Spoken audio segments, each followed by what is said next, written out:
Então, acho que tem muito a ver com os assuntos que estão sendo tratados. Por exemplo, se eu estou tratando de um crime, né, um crime bárbaro, enfim, uma violência urbana, aí não cabe nenhum tipo de conotação. Tem que ser direto e direto ao assunto.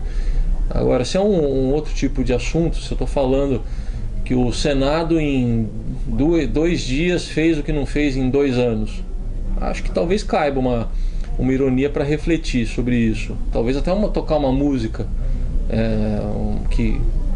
que dê uma roupagem para isso. Se eu estou falando de um time de futebol, por exemplo, eu costumo cornetar muito o meu time. Eu falo, na época, eu falo do Palmeiras, por exemplo. Quando eu quero dar uma cornetada, eu corneto o Palmeiras. Não corneto os outros, mas corneto o Palmeiras. Mas eu procuro encontrar o momento certo também para isso.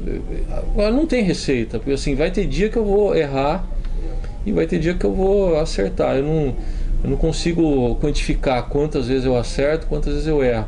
Mas assim, eu prefiro ainda, mesmo correndo riscos, lógico, risco calculado. Eu também não posso ser fazer uma bandalheira no ar, não posso fazer isso.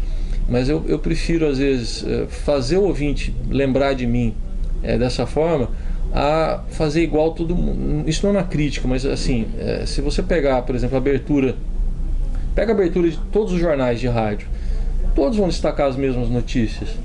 Então não vai variar muito a notícia de um para o outro. Então eu procuro dar um diferencial que seja.